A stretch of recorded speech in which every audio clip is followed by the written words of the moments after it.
పేరిట ఇప్పుడు వచ్చిన అందరికీ వందనాలండి. అందరూ బాగున్నారా? సంతోషంగా ఉన్నారు? ఒకసారి గట్టిగా దేవునికి స్తోత్రం చేద్దామా? దేవునికి స్తోత్రం, దేవునికి స్తోత్రం. నిద్రపోతున్న వారు కూడా చెప్తాం, దేవునికి స్తోత్రం. చూడండి మరి ఎవరు చెప్పారో కొంచెం కన్నేసి ఉంచండి వాళ్ళ మీద. దేవుని వాక్యాన్ని మనం ధ్యానిద్దాం. యోబు గ్రంథము 22వ అధ్యాయము. యోబు గ్రంథము 22వ అధ్యాయము 21 నుండి 23 వచనాల వరకు నేను చదువుతాను. దయచేసి మీరు మీ గ్రంథంలో చూడవలసిందిగా కోరుచున్నాను. యోబు గ్రంథము 22వ అధ్యాయము 21 నుండి. ఆయనతో సహవాసము చేసిన ఎడల నీకు సమాధానము కలుగును, అలాగున నీకు మేలు కలుగును. ఆయన నోటి ఉపదేశములను అవలంబించుము, ఆయన మాటలను నీ హృదయములో ఉంచుకొనుము. సర్వశక్తిని వైపు నీవు తిరిగి ఎడల నీ గుడారములలో నుండి దుర్మార్గముగా తొలగించిన ఎడల నీవు అభివృద్ధి పొందెదవు. చిన్న ప్రార్థన. మహాగరుడ మహోన్నతుడ, నీ ఘనమైన శ్రేష్టమైన పరిశుద్ధ నామమునకు వందనాలు, స్తోత్రాలు. చదివిన లేఖన భాగంలో నుండి నీ వాక్యమును ధ్యానించుకోవచ్చుండగా అల్పుడను అయోగ్యునైన నన్ను మీ సిలువ దాటి మరుగు చేసుకుని వాడుకోనండి. వినుచున్న వారము మేము కూడా విని విడిచిపెట్టేవారమే కాక దీన్ని మా హృదయాల్లో స్థిరపరచుకుని దాని ప్రకారం జీవించగలిగే జీవితం మొదటిగా నాకు కూడి వచ్చిన వారందరికీ దయచేయమని యేసు పరిశుద్ధ నామములో అడిగి వేడుకలు పొందుకొచ్చున్నాం తండ్రి, ఆమేన్. సాధారణంగా మనం చూస్తే బైబిల్ మొదటి పుస్తకంగా ఆదికాండం కనబడతారు. కానీ క్రోనాలజికల్ గా లేదంటే జియోలాజికల్ గా మనం చూస్తే ఆదికాండము కంటే మొదటిగా రాయబడిన పుస్తకం బైబిల్ ఏదైనా ఉందంటే యోబు గ్రంథం. యోబు తన జీవితాన్ని ధర్మశాస్త్రం రాకమునుపే, తన జీవితంలో దేవుని యొక్క ఆజ్ఞలు రాకమునుపే తన జీవితాన్ని ఎలా తను తీర్చిదిద్దుకున్నాడు అంటే దేవునికి ఇష్టమైన జీవితముగా తీర్చిదిద్దుకున్నాడు. అయితే ఈ యొక్క మనము చదివిన లేఖన భాగాలు మనం చూస్తే ఆ యొక్క చదివిన లేఖన భాగాల కంటే ముందు ఈ యొక్క గ్రంథం గురించి కొంచెం ఆలోచిద్దాం. ఈరోజు దేవుని వాక్యాంశం ఏంటి అని అంటే నీవు అభివృద్ధి పొందేదవు. ఏంటంట? నీవు అభివృద్ధి పొందేదవు. యోబు చూడని అభివృద్ధి ఏమీ లేదు. యోబు చూడని ఆశీర్వాదం అంటూ ఏది లేదు. యోబుకు లేనిదంటూ ఆస్తి కానీ లగ్జరీ కానీ లేనిదంటూ ఏమీ లేదు. అయినను యోబుకి మాటలు ఎందుకు చెప్తున్నారు? నీవు అభివృద్ధి నొందెదవు, నీవు అభివృద్ధి నొందెదవు. ఇందాక విజయ్ గారు పాట పాడారు కదా, ఏమైనా చేయగలవు, కథ మొత్తం మార్చగలవు, అన్నిటికీ నీ నామముకే మహిమ కలుగునుగా. ఈరోజున ఈ పాట మనం పాడినప్పుడు ఏమనుకుంటామంటే కష్టాల్లో ఉన్న నన్ను దేవుడు లేవనెత్తుతాడు, అయ్యో శ్రమలలో పడిపోయిన నా జీవితాన్ని, నా కథను మార్చి ఆయన నామమును మహిమపరుచుకుంటాడు అని అనుకుంటా ఉంటారు. కానీ యోబు జీవితాన్ని చూస్తే ఏం చేశాడు తెలుసా? దేవుడు నిజంగానే కథంతా మార్చాడు. ఎలా మార్చాడు తెలుసా? పైనున్న యోబుని కిందకి తీసుకొచ్చాడు. ఏమైనా దేవుడు చేయగలడు, ఏదైనా దేవుడికి సాధ్యమే. ఉన్నత స్థితిలో ఉన్న, అభివృద్ధిలో ఉన్న యోబుని తీసుకొచ్చి ఎక్కడ పెట్టాడో తెలుసా? ఏమీ లేని స్థితిలో పెట్టాడు. మొదటి అధ్యాయంలో మనం చూస్తే అతనుకున్న కుమారులు కానీ కుమార్తెలు కానీ ఎద్దులు కానీ గాడిదలు కానీ ఆయనకున్న సంపద కానీ లెక్క పెట్టలేనివి. ఆ రోజుల్లో యోబు అంట ఒక చక్కటి బిజినెస్ మ్యాన్ అంట, సక్సెస్ఫుల్ బిజినెస్ మ్యాన్. ఆ సక్సెస్ఫుల్ బిజినెస్ మ్యాన్ యొక్క కథ మారిపోయింది, స్టోరీ మారిపోయింది. లాస్ట్ కి ఆయన చేతిలో మిగిలిందంట చిన్న గాజు పెంకు మాత్రమే. ఆ గాజు పెంకు అయినా దేనికి ఉన్నది అని అంటే ఆయనకుండిన పుండ్లను గోక్కోవడానికి గోర్లు లేక ఆ యొక్క చిన్న గాజు పెంకుతో కూర్చుని దేవుని మందిరం, దేవుని యొక్క సముఖంలో ఏం చేస్తున్నాడు తెలుసండి? బాధపడుతూ ఉన్నాడు. ఎందుకు అని. ఈరోజు యోబుకి ఏదో పాపం చేస్తే శ్రమ రాలేదు, యోబు ఏదో తప్పిదము చేస్తే శ్రమ రాలేదు, యోబు లేదంటే దేవునికి వ్యతిరేకంగా నిలబడ్డాడని శ్రమ రాలేదు. సాతాను యొక్క దురాలోచనను బట్టి యోబుకి శ్రమ అనేది వచ్చింది. ఈ రోజున మనకి శ్రమ వచ్చిందంటే మనం ఏదో పాపం చేసే శ్రమని కాదు, మనం ఏదో దేవునికి వ్యతిరేకంగా నిలబడిపోయామని కాదు. ఒకరి దురాలోచన మనల్ని ఎక్కడ నిలబెట్టింది అని అంటే ఈ యొక్క శ్రమలలో కొన్నిసార్లు ఒకరి దురాలోచన, ఒకరి కుట్ర, ఒకరి యొక్క తప్పుడు ఆలోచన, ఒకరి యొక్క తప్పుడు నిర్ణయం నిన్ను శ్రమల పాలు చేస్తుంది, నేను ఇబ్బందులు పాలు చేస్తుంది. సాతాను పన్నినటువంటి ఒక కుట్రలో బలైపోయినటువంటి ఒక భక్తిపరుడు ఎవరు? యోబు. ఈ యోబు ఈ శ్రమలో పడి ఉన్నాడని తెలిసి తన ముగ్గురు స్నేహితులు వచ్చారట. ముగ్గురు స్నేహితుల్లో ఎలీఫాస్ అనే స్నేహితుడు యోబుకి దూరంగా నిలబడి మాట్లాడుతున్న మాటలే నేను ఇప్పుడు చెప్పిన మాటలు. అవును కదా, మనం బాధలో ఉన్నప్పుడు, అనారోగ్యంలో ఉన్నప్పుడు, శ్రమలో ఉన్నప్పుడు చాలా మంది పలకరిస్తారు వస్తారు. కొంతమంది పలకరించి బాగానే పలకరిస్తారు, కానీ కొంతమంది అనవసరంగా వచ్చేటప్పుడు బాబు అనిపిస్తుంది. అలా వచ్చిన వ్యక్తుల్లో ముగ్గురు వ్యక్తులు యోబు స్నేహితులు వచ్చి యోబును బలపరచడం మాని, యోబును స్థిరపరచడం మాని, యోబును ధైర్యపరచడం మాని ఇంకా బలహీనపరచడం ప్రారంభించారు. అన్ని విషయాల్లో తనని ఎత్తి చూపడం ప్రారంభించారు.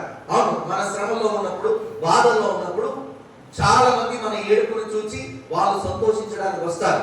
వాళ్ళని బట్టి మనం నిరుత్సాహపడడానికి వీలు లేదు.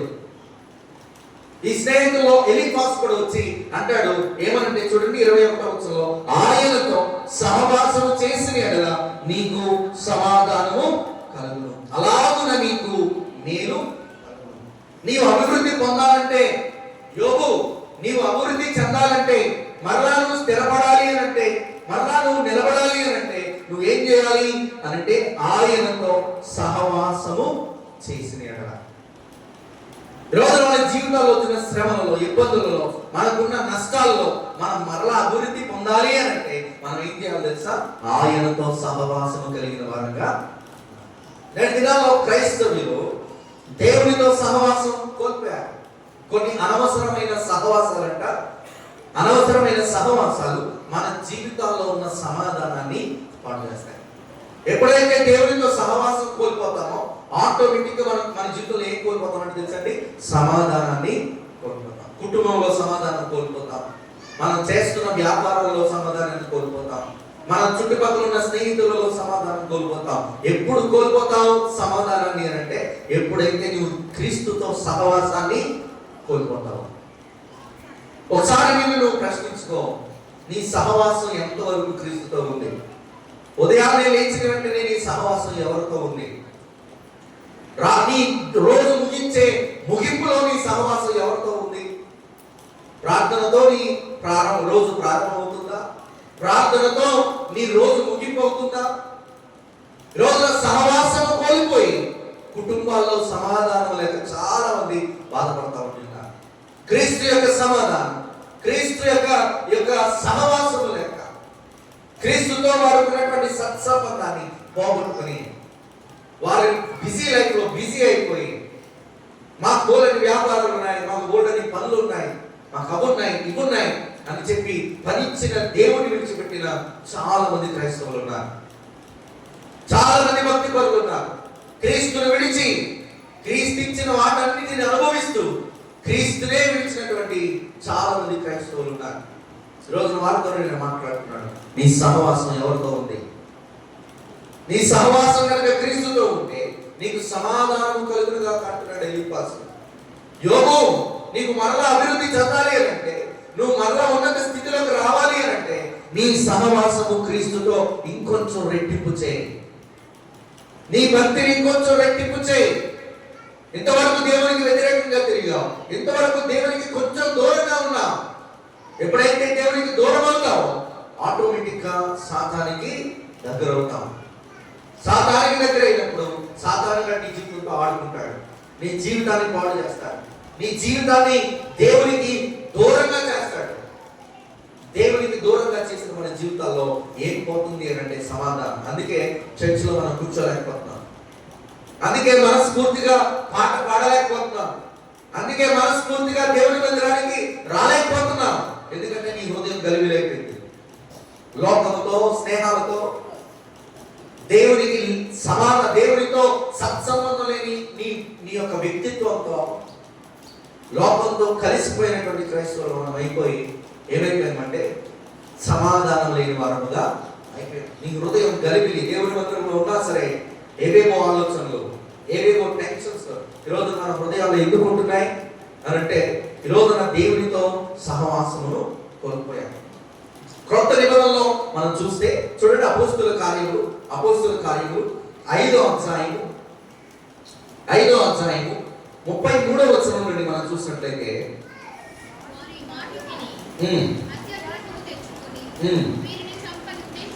వీరిని చంపనుద్దేశించగా సమస్త ప్రజల వలన ఘనత నొందిన వాడును ధర్మశాస్త్ర ఉపదేశకుడునైన గమలీయేలును ఒక పరిసయ్యుడు మహాసభలో లేచి ఈ మనుషులను కొంతసేపు వెలుపల ఉంచుడని ఆజ్ఞాపించి వారితో ఇట్లనెను, ఇశ్రాయేలీయులారా, ఈ మనుషుల విషయమై మీరేమి చేయబోతున్నారో జాగ్రత్త సుమండి.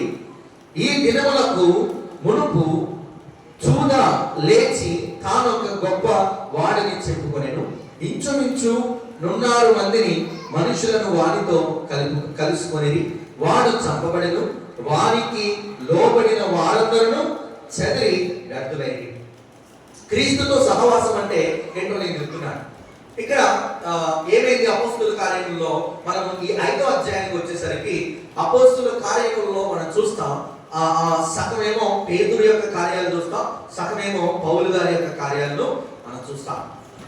యేసు ప్రభువు మరణించి 3వ దినమున తిరిగి లేచి 40 దినాలు భూమి మీద మనుషులకు కనబడి 41వ రోజున పరలోకానికి వెళ్ళిపోయాక, ఎప్పుడైతే పెంతెకొస్తు దినమున పరిశుద్ధాత్ముడు ఈ యొక్క శిష్యుల్లో పనిచేయడం ప్రారంభించాడో, క్రీస్తు విషయమైనటువంటి బోధ, క్రీస్తు విషయమైనటువంటి జ్ఞానం, క్రీస్తు విషయమైనటువంటి మారు మనస్సు, పశ్చాత్తాపం జనంలో ఎక్కువైపోయింది. ఈ జ్ఞానులకు, ఈ పరిచయాలకు ఇవేమి నచ్చట్లేదు. ఈ క్రీస్తు బోధ బోధించొద్దు అని ఆల్రెడీ పేతురును 12 మంది శిష్యులను కొట్టించారు. అయినను ఆత్మ ఉద్రేకంతో వీరు వెళ్ళిన ప్రతి చోట దేవుడు కార్యాలు చేసుకుంటూ వస్తున్నాడు. దేవుడు కార్యాలు చేసుకుంటూ వస్తుంటే పై వచనాలు మనం చూస్తే పేతురుని 12 మంది శిష్యుల్ని చెరసాలలో వేస్తారు. చెరసాలలో వేసిన ప్రభు దూత వారికి సహాయం చేసి తలుపులు వేసినట్టే ఉన్నాయంటే కానీ శిష్యులు అందులో లేరు. మరలా వారు ఎక్కడున్నారు వెతికితే సమాజ మందిరంలో దేవుని వాక్యాన్ని అందిస్తున్నారు. వారిని మరలా మర్యాదగా తీసుకొచ్చి పరిచయులు, ప్రధాన యాజకులు అందరూ కూర్చుని మాట్లాడుతూ ఉన్నారు సెక్రటరీ సభలో. ఏమనంటే వీళ్ళు ఏం చేయాలి, వీళ్ళని చంపేద్దామా, వీళ్ళు ఏం చేద్దాం అని అన్నప్పుడు గమాలియేలు అనేటువంటి ఒక ఆయన చక్కటి పరిచయుడు. ఈ గమాలియేలు ఎవరు అంటే పౌలు ఉన్నారు కదా, పౌలు ఎవరి దగ్గర శిష్యరికం చేశారంటే ఈ గమాలియేలు దగ్గరే. ఈ గమాలియేలు లేచి అంటాడు, ఓ ప్రజలారా, వీరి విషయంలో మీరు చాలా జాగ్రత్తగా ఉండండి. ఎందుకనంటే గత కొద్ది దినాల క్రిందట యూదాస్ అనేటువంటి ఒక వ్యక్తి ఇలాగే లేచి తన వైపు 400 మందిని తిప్పుకున్నాడు. కొన్నాళ్ళకు నాశనం అయిపోయారు. వీళ్ళు కూడా అలాగే అయిపోతారు. కాబట్టి మీరు కొంతకాలం వీరిని కొంచెం దూరంగా పెట్టండి. ఏం కాదు, వారు అంట వారే నాశనం అయిపోతారు. వారిలో వారికే దెబ్బలాటలు వస్తాయి, వారిలో వారికే ఇబ్బందులు వస్తాయి. కాబట్టి యూదాస్ అనేటువంటి ఆ వ్యక్తి ఎలా అయితే నాశనం అయిపోయాడో వీళ్ళు కూడా కొన్నాళ్ళకి చల్లారిపోతారు. కాబట్టి మీరు సైలెంట్ గా. కానీ పేతురు, యోహాను, ఈ శిష్యులు క్రీస్తుతో సహవాసము కలిగి ఉన్నారు, క్రీస్తు యొక్క ప్రేమను కలిగి ఉన్నారు, క్రీస్తు యొక్క పరిశుద్ధాత్మను కలిగి ఉన్నారు. వీరి సహవాసం వీరు ప్రాణాలు పోయేంతగా వీరికి నడిపించింది. వీరు ప్రాణాలు విడిచిపెట్టేంతగా వీరు క్రీస్తుతో సహవాసం కలిగి ఉన్నారు. అందుకే అంటాడు చూడండి 38వ వచనంలో ఈ యొక్క గమాలియేలు అంటాడు, కాబట్టి నేను మీతో చెప్పినదేమనగా ఈ మనుషుల జోలికి పోక వారిని విడిచిపెట్టుడి. ఈ ఆలోచన అయినను ఈ కార్యమైనను మనుషుల వలన కలిగినదాయన అది వ్యర్థమగును, దేవుని వలన కలిగినదాయన మీరు వారిని వ్యర్థపరచలేదు. ఈ త్యూదాస్ అనేటువంటి వ్యక్తి, త్యూదా అంటాడు. ఈ త్యూదా ఏం చేశాడు? గతంలో మనం చూస్తే నేనే క్రీస్తుని ప్రకటించుకున్నాడు. ఈ రోమా సామ్రాజ్యాన్ని కొలగొట్టి దేవుని మందిరాన్ని నేను కడతాను అని ప్రకటించుకుని 400 మందిని తన వైపు తిప్పుకుని తన సైన్యముగా నిలబెట్టుకుని చివరికి తన జీవితంలో చనిపోయాడు. అలాగే 400 మంది కూడా చల్లాచెదరైపోయి నశించిపోయారు. కానీ క్రీస్తుని నమ్మిన ఈ శిష్యులు దేవుని వలన కలిగిన సహవాసంలో వీరున్నారు. అందుకే వీరిని నాశనం చేయడం వీరి వల్ల అవలేదు. ఈ గమాలియేలు గ్రహించి అంటాడు, దేవుని వలన కలిగినదాయన మీరు వారిని వ్యర్థపరచలేదు. ఈరోజు మనం చేసే ఏ పనైనా మనం చేసే ఏదైనా, మనం నిలబడే ఏ చోటైనా క్రీస్తు వలనై ఉండినే దానిని వ్యర్థపరచగలవాడు ఎవరును ఉండరు. ఈ యూదాను పెట్టి చెప్తున్నాడు, ఈ యూదా వలె వీరు కూడా, ఈ 12 మంది కూడా వారిని కూడా నాశనం అవుతారు. వీరిని బట్టి మీరు బాధపడద్దు, కానీ ఈ కార్యము దేవుని వలన కలిగిన కార్యము. కాబట్టి దీన్ని నాశనం చేయడం వల్ల చేతులెట్టి సత్యాన్ని చేతులు కప్పి చేతులు అడ్డు పెట్టి ఆపారు. కానీ సత్యము నిప్పు వంటిది, అది ఆగనే వెళ్తూ వెళ్తూ అన్య జనులలో సువార్త, అన్య జనులకు దేశవ్యాప్తంగా ఈ రోజున ఈ చిరుగొట్ట గ్రామం వరకు సువార్త వచ్చింది అంటే ఇది మనుషుల వలన కలిగినది కానే కాదు, దేవుని వలన కలిగినది. దేవునికి స్తోత్రం. ఇది దేవుని సహవాసముతో కూడిన పని. అందుకే ఎవరు దాన్ని ఆపలేకపోయారు. ఈరోజు నీవు సమాధానం కలిగి అభివృద్ధిలో నీకు రావాలి అంటే యూదాసు వలె నీకు నువ్వు మనుషుల వలన బలం తెచ్చుకోవద్దు, మనుషులని ఆధారం తీసుకోవద్దు. 400 మంది ఉన్నారు కదా అని అనుకున్నాడు ఈ యూదా అనేటువంటి వ్యక్తి. కానీ ఒకనొక రోజు నశించిపోయాడు. అది ఎందుకు అంటే మనుషుల బలము చేత అది వచ్చింది, క్రీస్తు సహవాసంలో వచ్చింది కాదు. ఈరోజు మన జీవితాల్లో కూడా క్రీస్తుతో సహవాసం కలిగి ఉంటే, సమాధానం కలిగి అన్ని విషయాల్లో చూడండి. ఏమేనంటే వాళ్ళు 6వ అధ్యాయం మొదటి వచనంలో ఆ దినములలో శిష్యుల సంఖ్య ఏమైంది? విస్తరించబడ్డారు. బెత్తాలతో కొట్టారు, కొర్రాలతో కొట్టారు, ఊరి వెనక ఇచ్చాడు, రాళ్లతో కొట్టారు, చెరసాలలో బంధించారు. బట్ స్టిల్ వారు విస్తరించుతూనే ఉన్నారు. వారి సహవాసం క్రీస్తుతో ఉన్నది, వారి సహవాసం పరిశుద్ధాత్మతో ఉన్నది. అందుకే వారు విస్తరిస్తూ వచ్చారు. అదే సమాధానం అంటే విస్తరిస్తూ వచ్చారు. ఈరోజు నీ కుటుంబం విస్తరిస్తూ రావాలి. ఈరోజు నువ్వు చేస్తున్న ప్రతి పని విస్తరిస్తూ రావాలి అంటే ఇది మనుషుల వలన కలిగే కార్యం కానే కాదు, ఇది దేవుని వలన కలగాలి. ఇది దేవుని ఆజ్ఞను బట్టి కలగాలి. ఆజ్ఞను బట్టి కలగాలి అంటే మన సహవాసం క్రీస్తుతో ఉండాలి. అదే అంటారు చూడండి, ఎఫెసీయులకు రాసిన పత్రిక 4వ అధ్యాయం, ఎఫెసీయులకు రాసిన పత్రిక 4వ అధ్యాయం 15వ వచనం. ప్రేమతోను ప్రేమ కలిగి సత్యము చెప్పుచు క్రీస్తు వలె ఉండుటకు మనం అన్ని విషయములలో ఏమవ్వాలంట?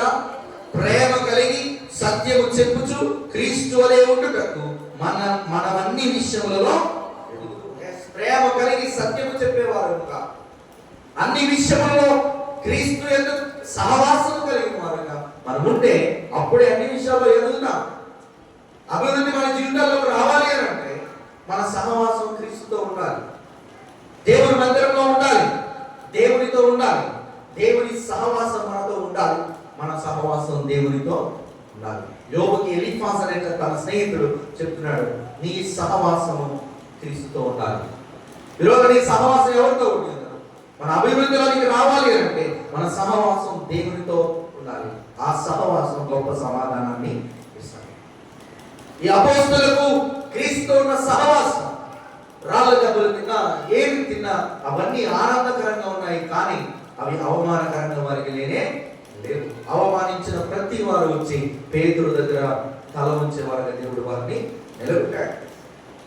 కుంటివాణ్ణి నేల పడితే చాలు స్వస్థపడేటట్టుగా పేతురుని దేవుడు దీవించాడు.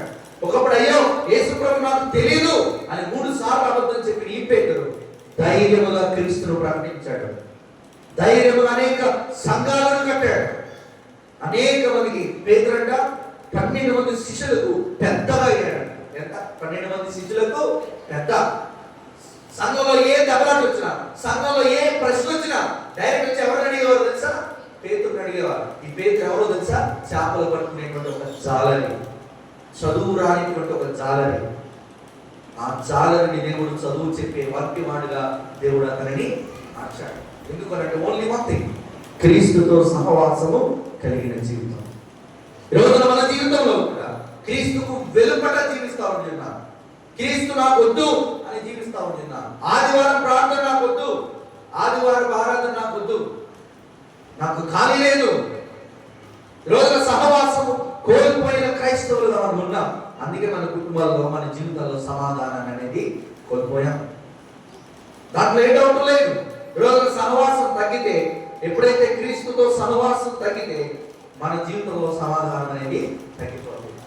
సమాధానం పోయింది అంటే ఆటోమేటిక్ మన జీవితంలో ఏం పోగొట్టుకున్న వారు అవుతాం? అభివృద్ధిని పోగొట్టుకున్న వారు అవుతాం. నువ్వు మరలా అభివృద్ధి పొందాలి అంటే నీ సహవాసం మరలా రీయునైట్ చేయి. నీ సహవాసాన్ని మరలా పెంపొందించుకో. తప్పిపోవడం తప్పేమీ కాదు, కానీ తప్పిపోయిన నీవు మరలా తిరిగి రాకుండా ఉండడమే తప్పు. రోజున రక్షణ కోల్పోతామా అనేది కాదు ప్రశ్న, అసలు రక్షణ పొందావా లేదా అనేదే ప్రశ్న. చాలా మంది రక్షణ కోల్పోతారని నో. నిజముగా రక్షింపబడిన వ్యక్తి తన రక్షణను ఏ రోజున విడిచిపెట్టడు. కానీ పైన భక్తి చేస్తూ పైన హడావిడి చేస్తాడు చూడండి, వాడే నిజముగా రక్షించిన వాడే రక్షణను కోల్పోతాడు. నిజముగా రక్షింపబడిన వ్యక్తి ఏ రోజున తన రక్షణని, తన సహవాసాన్ని క్రీస్తుతో విడిచిపెట్టడు. చాలా మంది మనం చూస్తాం, ఒకప్పుడు బాప్తిజం తీసుకుని ఒకప్పుడు చర్చికి వచ్చి కరుణాకర్ సున్నటువంటి వారు ఉన్నారు కదా, లలిత్ కుమార్ అనేటువంటి వారు ఉన్నారు కదా, వారు ఒకప్పుడు చర్చికి వెళ్ళిన వారే, వారు ఒకప్పుడు బాప్తిజం తీసుకున్న వారే. కానీ నేను ప్రశ్నిస్తున్నాను తెలుసా, వారిని కాదు, వారు నమ్మిన రక్షణ నిజంగా రక్షింపబడితే వారు అలా దేవునికి వ్యతిరేకంగా నిలబడరు. ఈరోజు నువ్వు దేవునికి వెలుపట నువ్వు నిలబడుతున్నావు అంటే ఒక్కసారి నీ రక్షణను ప్రశ్నించుకో. Just question your salvation. నువ్వు నిజంగా రక్షింపబడ్డావా? పరిశుద్ధాత్మతో 12 మంది నింపబడ్డారు. ఎన్ని శ్రమలు వచ్చినా, ఎన్ని ఇబ్బందులు వచ్చినా ఏ రోజున క్రీస్తును విడిచిపెట్టలేదు. క్రీస్తు పునరుద్ధానం తర్వాత, పెంతెకొస్తు దినము తర్వాత అగ్ని జ్వాల వంటి పరిశుద్ధాత్మ ఎప్పుడైతే వారి జీవితంలోకి వచ్చాడో వారి మరణాంతం వరకు ఏ రోజున క్రీస్తుతో సహవాసాన్ని విడిచిపెట్టలేదు. ఈరోజు నువ్వు వదిలేసావు అంటే, ఈరోజు క్రీస్తుకి దూరంగా ఉంటున్నావు అంటే ఒకసారి నీ రక్షణను ప్రశ్నించు. నీ రక్షణను క్వశ్చించాయి, అసలు నేను రక్షింపబడ్డానా లేదా? ఆమె సేవ్డ్ ఆర్ నాట్? ఈరోజు నీ రక్షణ ఒకసారి ప్రశ్నించు. నీ సహవాసం క్రీస్తుకు దూరం అయిపోయి ఇంకా అదే నచ్చుతుంది, ఆ పాపమే నచ్చుతుంది, ఆ స్నేహమే నచ్చుతుంది, ఆ దుర్మార్గమే నచ్చుతుంది అని అంటే ఒకసారి నీ రక్షణ క్వశ్చించాయి.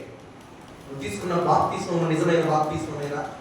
నీ తీసుకున్న తీర్మానం, నువ్వు తీసుకున్న బలారాధన నిజముగా పశ్చాత్తాపంతో తీసుకుంటున్నావా? అసలు బలారాధన ఎందుకు తీసుకోవాలి? నేను నీతిమంతుడు కాబట్టి కాదు. ఈరోజు అర్థం కాలేదు చాలా మందికి. నువ్వు నీతిమంతుడు కాబట్టి కాదు నువ్వు బలారాధన తీసుకోవాల్సింది. నేను పాపినయ్యా, నీ బట్టి నేను నీతిమంతుడిగా తీర్చబడ్డాను. కేవలం నీ కృపయే నన్ను నీతిమంతుడిగా తీర్చింది. నేను పాపిని అని పశ్చాత్తాపడగలగడమే బలారాధనలో చేపట్టడం. నేను అయోగ్యమైన వాడిని ప్రభువా, యోగ్యమైన పాత్రగా నేను లేను, నన్ను యోగ్యపరచు అని క్రీస్తు రక్తంలో కడగబడిన నీ హృదయాన్ని దేవుడికి అంగీకరించి బలలో చేపెట్టు. దేవుడు నేను యోగ్యమైన పాత్రగా చేస్తాడు. కానీ రోజున క్రీస్తుతో సహవాసం విడిచిపెట్టిన వారుగా బలలో చేపెడుతున్నావు, కానీ నీలో పశ్చాత్తాపం లేదు. ఆదివారం దేవుడి మందిరానికి వస్తున్నావు, కానీ నీలో మారు మనసు అనేది లేదు. వాయి అంటే నీ సహవాసం క్రీస్తుతో లేదు. నీ సహవాసం క్రీస్తుతో ఎప్పుడో తీరిపోయింది. అందుకే ఈ రోజున రక్షణ లేని క్రైస్తవుడుగా రూపొందుతున్నావు. పేరుకు రక్షింపబడ్డావు, కానీ రక్షణ అనేది నీ హృదయంలో లేదు.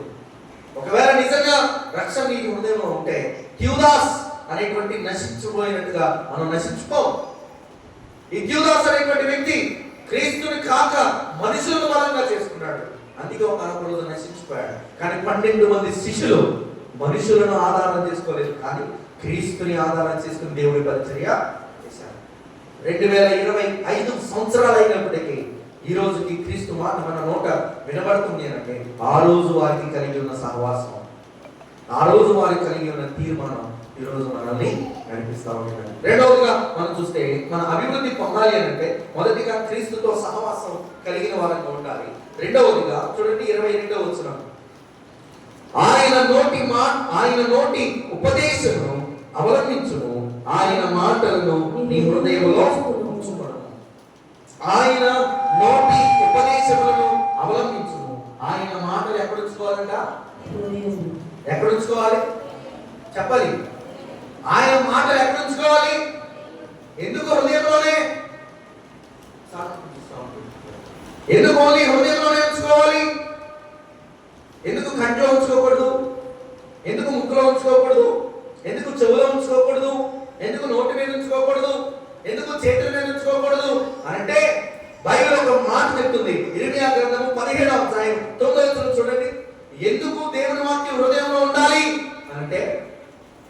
ఇర్మియా గ్రంథము 17వ అధ్యాయం 9వ వచనం. హృదయము అన్నిటికంటే మోసకరమైనది. చాలండి, అది ఘోరమైన వ్యాధి. హృదయము అన్నిటికంటే మోసకరమైనది, అది వ్యాధి కలిగినది. అందుకే వ్యాధి కలిగిన చోట ఏముండాలి? దేవుని వాక్యము ఉండాలి. జ్వరం వచ్చిందని చెప్పి పారాసెటమాల్ టాబ్లెట్ తలకడి కింద పెట్టుకుని పడుకుంటే జ్వరం తగ్గుతుందా? తలనొప్పి వస్తుంది కదా అని చెప్పి టాబ్లెట్ నెత్తి మీద పెట్టుకుని పడుకుంటే నొప్పి తగ్గుతుందా? తగ్గదు. అది ఆ అవయవం దగ్గరికి వెళ్తేనే. దేవుని వాక్యం కూడా అంతే. దేవుడు ఎందుకు హృదయంలో ఉంచుకోమని చెప్పాడు అంటే, నీ హృదయం వ్యాధి కలిగినది, మోసకరమైనది. ఈ మోసకరమైన తలంపులు నిన్ను పాడు చేయకుండా ఉండాలి అంటే నువ్వేం చేయాలంటే దేవుని వాక్యాన్ని నీ హృదయంలో ఉంచుకోవాలి. దేవుని వాక్యాన్ని నీ హృదయంలో స్థిరపరచుకోవాలి. రోగముగా ఉన్న నీ హృదయాన్ని దేవుని వాక్యముతో ఇవ్వాలి. మన హృదయాల్లో దేవుని వాక్యం ఉందా? ఉండదు. 2006 ఫిబ్రవరి 32వ తారీఖున గురువారం సాయంత్రం 12ంటికి ఫలానా మసిమహమ్మద్ అని ఫలానా మాట ఉంది. ఫలానా మసిమహమ్మద్ అని ఫలానా మాట ఉంది. దాని సంగతి ఏంటో నేను ఎప్పుడు ఫిబ్రవరి 2006 32వ తారీఖు ఉందా? మరి చూస్తున్నాను నేను. 32వ తారీఖు లేదురా మసిమహమ్మద్ అన్నాను కదా నేను. అసలు 30వ తారీఖు ఉండడమే గగనం ఫిబ్రవరికి, ఇంకా 32 అంట. ఈ రోజున మన హృదయాలు అవన్నీ ఉంటాయి. పోయిన వారం జరిగిన ఎపిసోడ్ గుర్తుంటారు, సీరియల్. ఈ సీరియల్ అంత దారుణంగా ఏముండదు. మన ఇంట్లో కిచెన్ లో నుండి హాల్లోకి టీ తాగడం ఎంత పడుతుంది చెప్పండి? మహా ఉంటే 2 నిమిషాలు పడుతుందేమో, కానీ సీరియల్లో 5 వారాలు పడుతుంది. అయినా చూస్తాం. అయినా ఆ కిచెన్ లో నుండి హాల్లోకి టీ తెచ్చేసరికి 5 వారాలు అయిపోతాయి. అంత టైం వేస్ట్ అయినా ఉంటాం. కానీ దేవుని వాక్యం వచ్చి నీ హృదయంలో పోయిన వారం ఏం జరిగిందో, అంత ముందు వారం ఏం ఎపిసోడ్ జరిగిందో అన్ని చెప్తావు. పోయిన వారం ఏం వాక్యం చెప్పారో చెప్తానా? కష్టం. అంత ముందు వారం ఏం వాక్యం చెప్పారో చెప్తానా? కష్టం. నీ హృదయంలో వాక్యానికి తప్ప అన్నిటికీ చోటు ఉంది. అందుకే నీలో అభివృద్ధి లేదు. అందుకే నీలో దేవుని యొక్క ఆశీర్వాదం లేదు. మనలో ఎప్పుడైతే మన హృదయంలో దేవుని వాక్యానికి దూరం అయిపోతుందో మన హృదయం, ఆటోమేటిక్ గా మన హృదయంలో విజయాన్ని అనేది మన కోల్పోతూ ఉంటుంది. సహోదరి, దేవుని వాక్యము మన హృదయంలో ఉండాలి.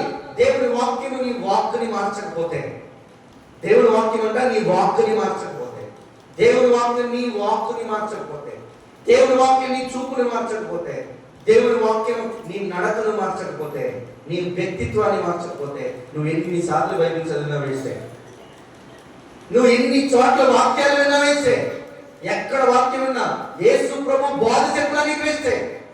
ఎందుకో తెలుసా? వాక్యమును బట్టి నీ జీవితాన్ని మార్చుకొని వారంగా ఉన్నా. మన బ్రతుకుని మార్చలేని వాక్యము మనం ఎంత వింటే ఏమిటి? చాలా మంది అక్కడ బాగుంటుంది వాక్యం, ఇక్కడ బాగుంటుంది వాక్యం, ఆయన అంటే బాగా చెప్తాడు, అదా వెళ్దాం వింటావు లేదు బాగానే ఉంటుంది. కానీ నీ బ్రతుకు మారుతుందా? మారుని. నీ బ్రతుకు మార్చుకొని వాక్యం నువ్వు ఎంత విన్నా వేస్తే, నీ హృదయమును మార్చని వాక్యం నువ్వు ఎంత విన్నా వేస్తే. రోజున వాక్యం మనం చదివామంటే, వాక్యం మనం విన్నామంటే అది మన జీవితాన్ని మార్చేటట్టుగా ఉండాలి. అది మన హృదయమును బలపరిచేటట్టుగా ఉండాలి. మనుషుల మాటలు మనం బాధపెట్టచ్చు, మనుషుల ఆలోచనలు మనల్ని ఏడిపించవచ్చు, కానీ క్రీస్తు మాట ఎప్పుడు మనల్ని ఆదరిస్తూనే, క్రీస్తు మాట మనల్ని ఎప్పుడు బలపరుస్తూనే ఉంటుంది. క్రీస్తుని వాక్యం మనల్ని ఎప్పుడు ధైర్యపరుస్తూనే ఉంటుంది. శోధనలో ఉన్న, వేదనలో ఉన్న, దుఃఖంలో ఉన్న నువ్వు ఆటోమేటిక్గా డైరెక్ట్ ఎక్కడ రావాలి తెలుసా? దేవుని వాక్యం దగ్గరికి రావాలి. ప్రార్థన చేస్తాను కదండి, వాక్యం చదవకపోతే ఏమవుతుంది? ప్రార్థన చేస్తానండి, నో, ప్రార్థన ఒకటే సరిపోదు, వాక్యం కూడా కావాలి. తులసి తెచ్చారు మీ ఆయన, చక్కగా వంకాయ వేసో, బెండకాయ వేసో, అన్ని వేసో శుభ్రంగా సాయంత్రం దాకా ఉడకబెట్టి ఉప్పు వేసుకుని మీ ఆయన గారికి తింటాడా? 25,000 చేప కదా, పోలే ఉప్పు లేకపోతే ఏమైంది? తినేస్తారా? 25,000 చేప అయినా, ₹1,00,000 చేప అయినా ఉప్పు అయిపోతే తినం. ఎందుకంటే ఉప్పు లేనిదే రుచి లేదు, ఉప్పు లేనిదే కూరకి రుచి అనేది, విలువ అనేది లేదు. నువ్వు కూడా అంతే, ఎంత ప్రార్థన చేసినా నువ్వు ఎంత దేవుని సన్నిధిలో ఉన్నా వాక్యము లేనిదే నీ జీవితము సారవంతమైన జీవితముగా. వాక్యము చాలా ప్రాముఖ్యము క్రైస్తవ జీవితానికి. మనం చూసినట్లయితే అపోస్తలుల కార్యములు 18వ అధ్యాయము, దేవుని వాక్యం కేవలం చదువుకోవడానికే కాదు, దేవుని వాక్యం కేవలం చదువుకుని వెళ్ళిపోవడానికి మాత్రమే కాదు అంటానికి ఇక్కడ మనం కనబడతారు. చూడండి భక్తులు, అపోస్తలుల కార్యములు 18వ అధ్యాయము 24 నుండి మనం చూసినట్లయితే, అలెగ్జాండ్రియా వాడైన అపోలోను ఒక యూదుడు ఎఫెసునకు వచ్చెను.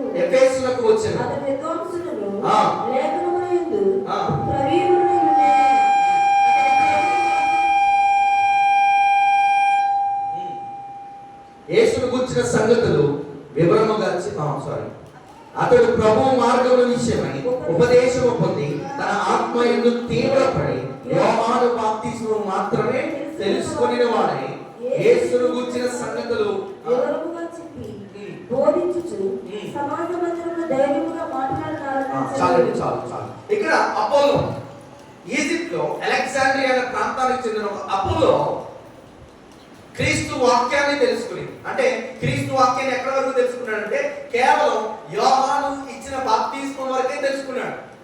ఆ తర్వాత క్రీస్తుని కానీ, ఆ తర్వాత క్రీస్తు యొక్క పునరుద్ధానాన్ని కానీ, ఆ తర్వాత క్రీస్తు ఇచ్చిన పరిశుద్ధాత్మను కానీ ఎరగడు. కేవలం యోహాను బాప్తిస్మం వరకే తెలిసిన స్టోరీ. ఆ స్టోరీని ప్రతి చోట ప్రకటిస్తా ఉంటే ఒకనొక రోజు ఎక్కడికి వచ్చాడంట? ఎఫెసు పట్టణానికి. ఎఫెసు పట్టణంలో ఎవరున్నారు? అకుల్లా, ప్రిస్కిల్లా అనేటువంటి భార్య భక్తులు ఉన్నారు.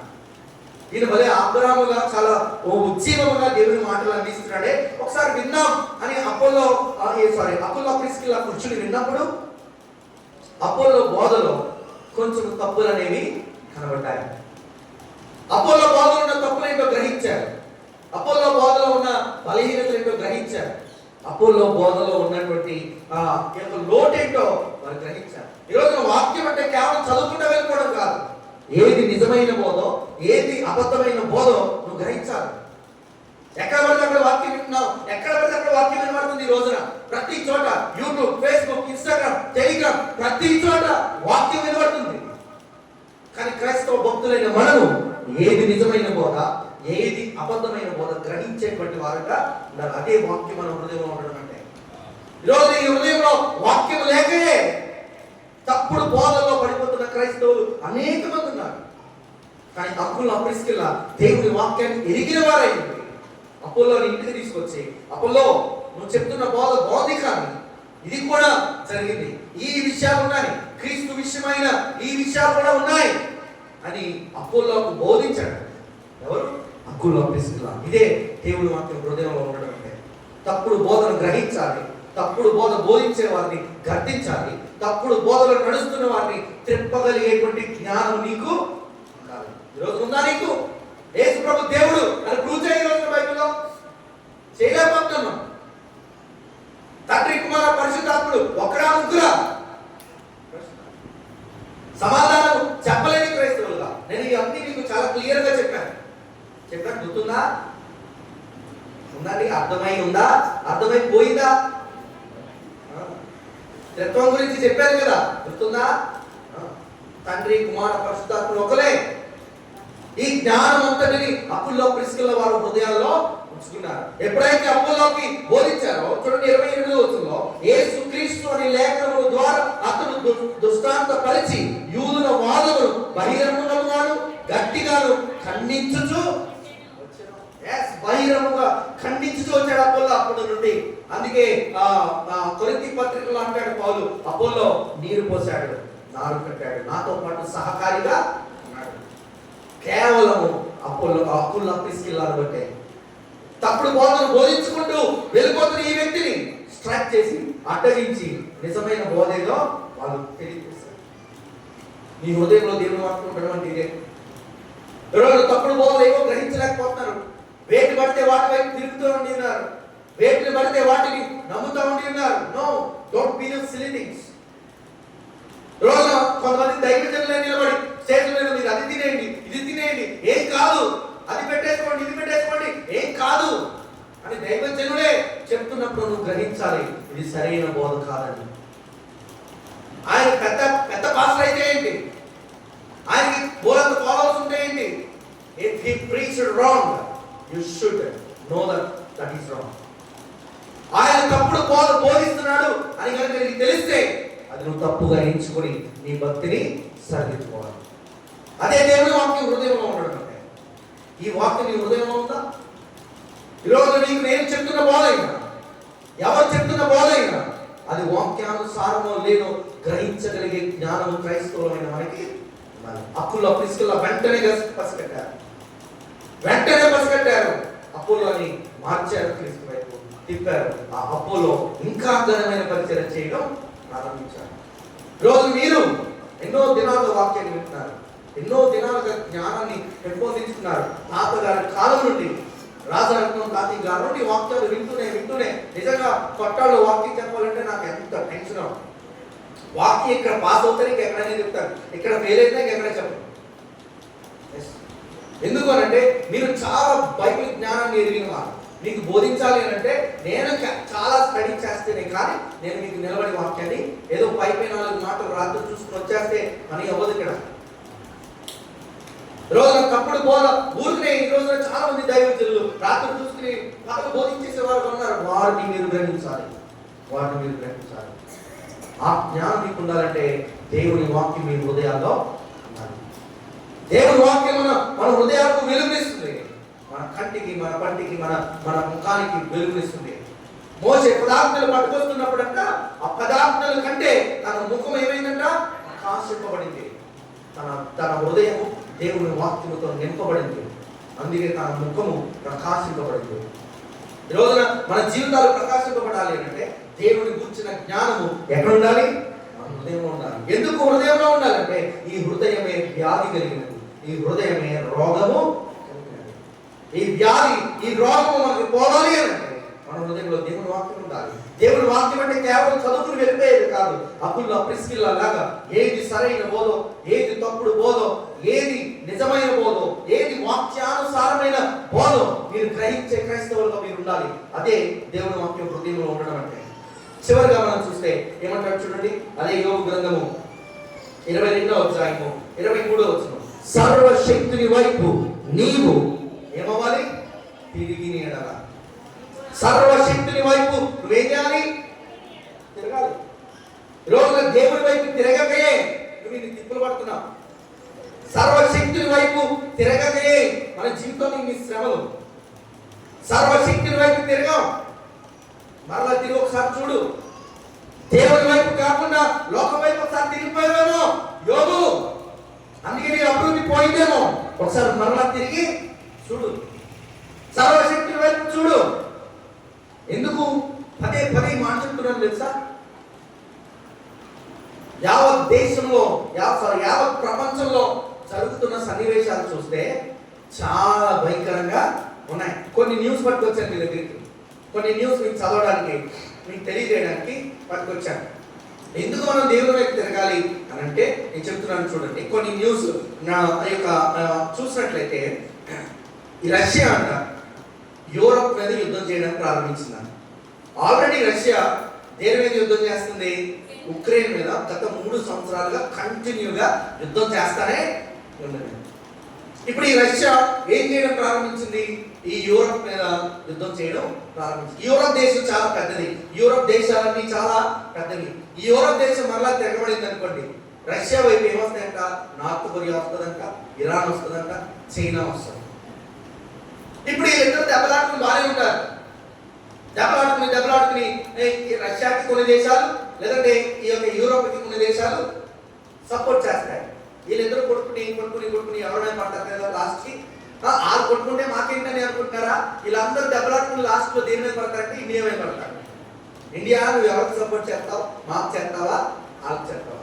మన ఇండియా ఏమో సైలెంట్గా ఉంటుంది, ఎవరికి సపోర్ట్ చేయదు. ఇప్పుడు వీళ్ళందరూ ఒకటైపోయి ఏమైపోతారు తెలుసా? వీళ్ళందరూ కలిసి మన మీద బాంబులు వేయడం ప్రారంభిస్తారు. మన మీద బాంబులు వేయడం ప్రారంభిస్తే ఏమో ఎవరికి తెలిసి స్థితిలోనే పడిపోతుంది బాంబు. నిజం. అన్ని దేశాలు ఒకటైపోయి ఇండియాని కార్నర్ చేసినాయి అనుకోండి. ఆల్రెడీ ఇండియాకి అమెరికాకి చాలా దెబ్బలాట్లు జరుగుతూ ఉన్నాయి. అమెరికాతో మనం దెబ్బలాట పెట్టుకున్నామంటే ఆటోమేటిక్గా ఇజ్రాయెల్తో దెబ్బలాట పెట్టుకున్నట్టే. ఈరోజు చాలా సన్నివేశాలు, ఇండియా పక్కన ఉన్న బంగ్లాదేశ్ మనం చూస్తే ముస్లిమ్స్ అందరూ కలిసి బంగ్లాదేశ్ లో ఉన్నటువంటి యొక్క షేక్ హసీనా గవర్నమెంట్ పడగొట్టి దేశాన్ని అంతనే పాడు చేశారు. మరలా రీసెంట్ గా మనం చూస్తే మన ఇండియా పక్కన ఉన్న నేపాల్ చూస్తే, నేపాల్ లో ఉన్న యవనస్తులు అందరూ చెరలేగి ఆ యొక్క దేశంలో ఉన్న ఇన్కమ్ సోర్స్ అంతటి ఏం చేశారు, పడగొట్టేశారు. ఈరోజు ఇవన్నీ కలిపి మనం చూస్తే మనం దేవుని వైపు చూసే టైము వచ్చింది. చాలా సిమ్టమ్స్ ఏం చెప్తున్నారు అంటే World War III స్టార్ట్ అయ్యే టైము వచ్చింది. ప్రభువా నీ రాకడ ఎప్పుడు, నీ రాకడ సూచనలు ఎప్పుడు నన్ను శిష్యులు అడిగినప్పుడు దేవుడు అన్నాడు అక్కడక్కడ యుద్ధపు సూచనలు కనబడతాయి. ఆమోస్ కానీ దేవుని యొక్క రెండవ రాకడకు అయితే నేను దేవుడు రెండవ రాకడ వచ్చేసింది అని మిమ్మల్ని భయపెట్టాలి అనేది నా ఆలోచన కాదు. అసలు దేవుడు రెండవ రాకడ పక్కన పెట్టండి. మన పరిస్థితులు తారుమారైపోయాయి, మన ఆర్థిక వ్యవస్థలు చిన్నభిన్నమైపోయి, ఆల్రెడీ రైతులు చాలా ఈ యొక్క ఏంటంటే అగ్రికల్చర్ రైతులు చాలా దెబ్బతిన్నారు. ముఖ్యంగా చెరువులు చేసేవారు చాలా ఎక్స్పోర్ట్, ఎగుబడి దిగుబడి రేట్లు పెరిగిపోయి చాలా ఇబ్బందులు పడుతున్నారు. ఇప్పుడైనా నువ్వు దేవుని వైపు తిరిగితే దేవుడు నీకు సహాయము చేస్తాడు. రాకడ వరకు పక్కన పెట్టు, రాకడ వరకు పక్కన పెట్టు. రాకడ కాదు అసలు ఇప్పుడు నీ పరిస్థితి ఏంటో ఆలోచించావా?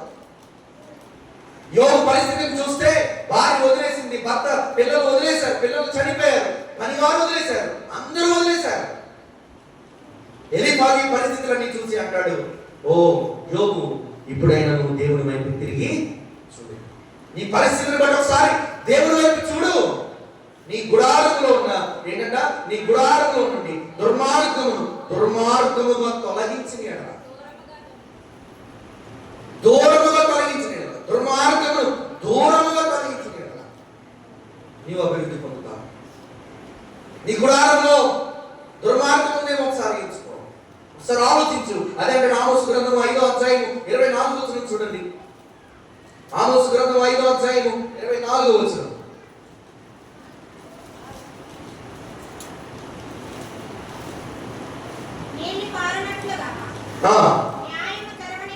నీరు పారినట్లుగా న్యాయమును జరగనీయుడి, గొప్ప ప్రవాహం వలె నీతిని ప్రవహింపచేయనీయుడి.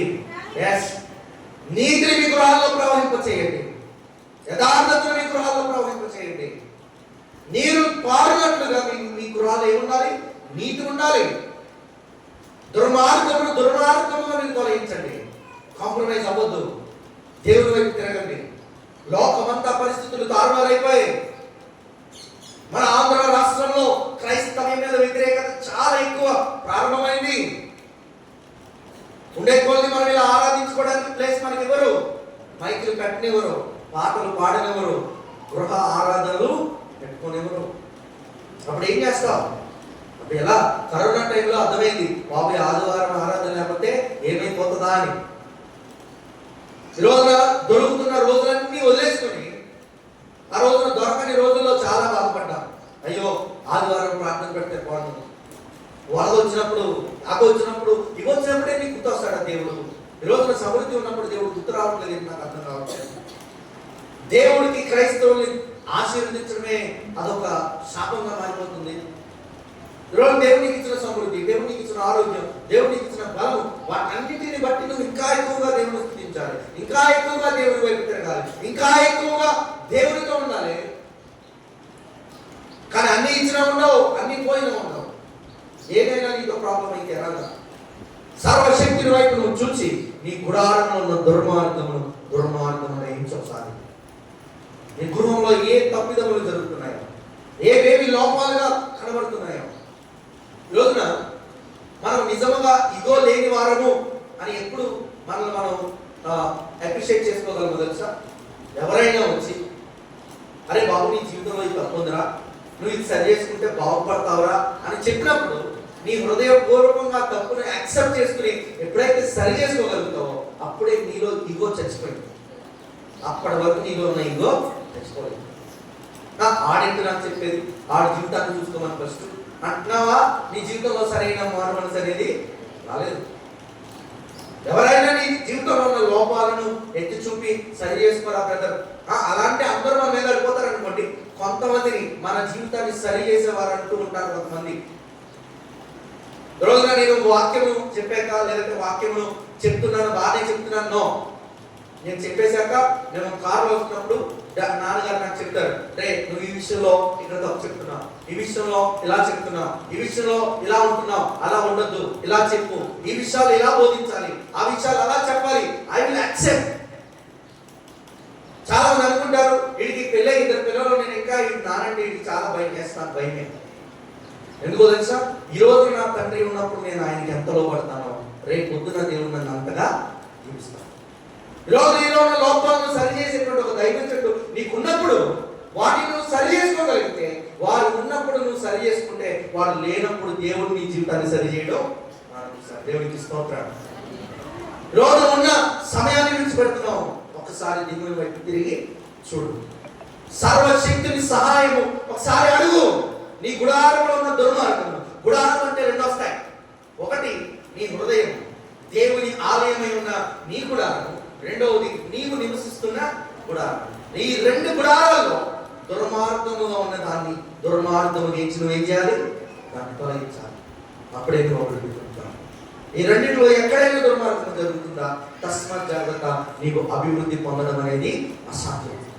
నీవు అభివృద్ధి పొందాలి అంటే ఈ రోజున యోబుతో ఎలీఫాజ్ అనే తన స్నేహితుడు చెప్తున్న 3 మాటలు. మొదటిగా క్రీస్తుతో సహవాసము కలిగి ఉండు. రెండవదిగా దేవుని మాటను నీ హృదయంలో చేర్చుకో. మూడవదిగా సర్వశక్తుని వైపు మరలా తిరిగి చూడు. నీ గుడారంలో ఉన్న దుర్మార్గమును ఎంచితే, తొలగిస్తే దేవుడు నిన్ను అభివృద్ధి పరుస్తాడు. ఈరోజు అభివృద్ధి పడాలి అంటే దేవుని వాక్యం కేవలం చదువుకుంటా వెళ్ళిపోవడమే కాదు. ఏది తప్పుడు బోధో, ఏది సరైన బోధో నీవు గ్రహించాలి. గ్రహించే భార్యాభర్తలుగా మీరు ఉండాలి.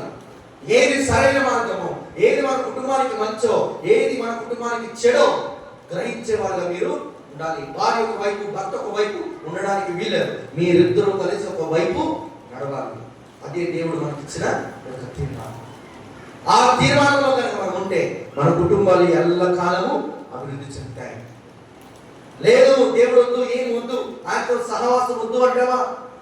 సాతానుగాడు పట్టిన కుట్రలో యోబు బలైపోయాడు. యోబు నీతిమంతుడు, యథార్థవంతుడు, పరిశుద్ధుడు, చాలా దేవుడు అంటే ఇష్టం కలిగిన వాడు. బట్ స్టిల్ సాతానుగాడు వేసిన కుట్రకు యోబు ఏమైపోయాడు?